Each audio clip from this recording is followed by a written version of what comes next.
Écho d'escale, un projet pédagogique de la zone Proche-Orient à destination des élèves du cycle 3.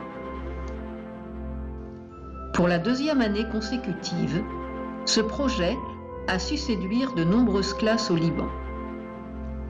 4 escales étaient au programme cette année.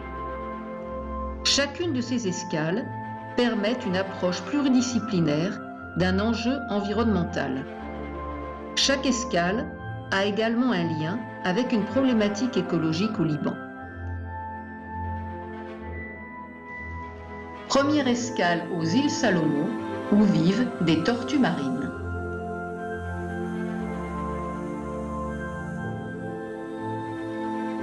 Notre goélette quitte donc le Liban pour naviguer jusqu'au Pacifique.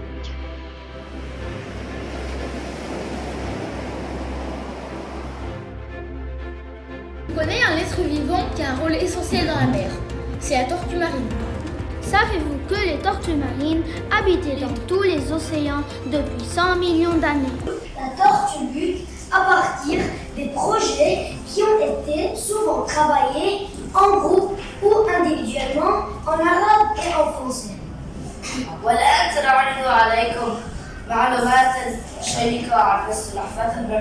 Pourquoi faut-il protéger les tortues?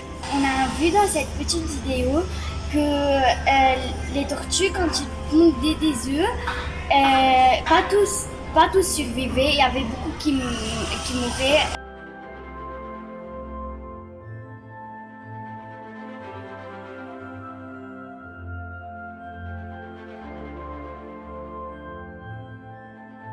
Nous avons fait une visioconférence en novembre avec Madame Polpon et toutes les CM2.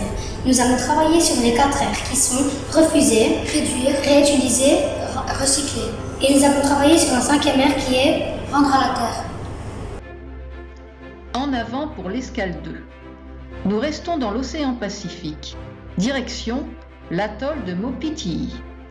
Mais pourquoi y a-t-il autant de déchets plastiques ici, alors que presque personne n'y vit? Beaucoup de nos déchets se retrouvent dans la mer. Ces déchets comportent des polluants invisibles. Les animaux marins vont intégrer les morceaux de plastique.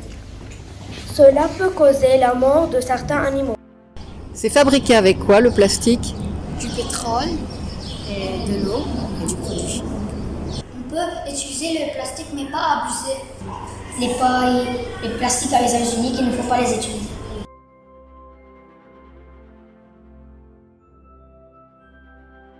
Pour l'escale 3, nous naviguons jusqu'à Punta Arenas au Chili. Ici, comme au Liban, beaucoup de forêts ont disparu.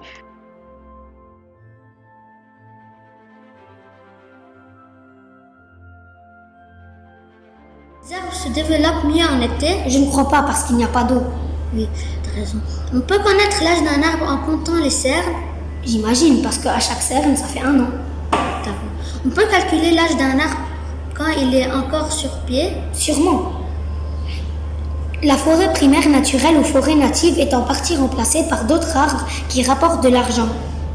Je crois que c'est vrai. Parce qu'ils plantent et ils prennent les fruits et ils vendent. Les forêts couvrent environ 10% de la superficie mondiale des terres émergées. Non, je crois que c'est 30%, je l'avais vu dans un livre.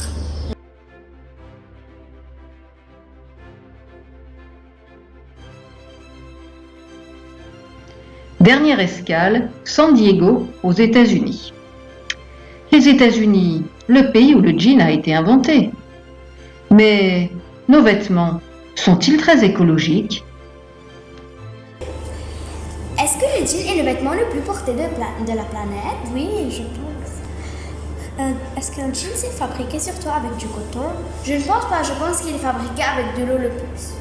Est-ce qu'avant d'arriver en boutique, un jean peut parcourir 56 000 km? Oui, je pense. Est-ce que chaque année 1 milliard de jeans sont vendus? Oui, et même plus. Est-ce que le délavage consiste à vieillir un jean neuf? Oui, car il devient blanc. Est-ce qu'il faut 1000 litres d'eau pour fabriquer un jean? Non, plus, je pense. Est-ce qu'en conservant mon jean longtemps, je suis plus écolo? Oui.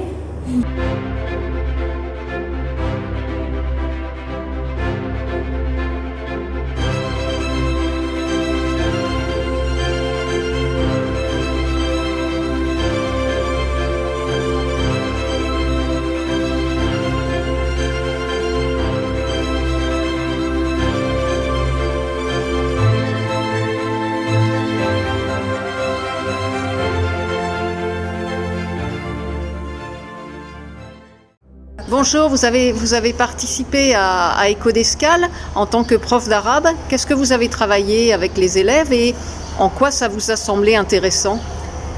Le projet est très intéressant. En arabe, on a travaillé vraiment sur les tortues de mer, et spécialement les tortues à tir. Donc vous avez participé aussi à l'élaboration des supports pour les profs d'arabe? Oui, on a cherché beaucoup de documents en arabe sur les tortues de mer, sur les déchets, sur le danger du plastique aussi.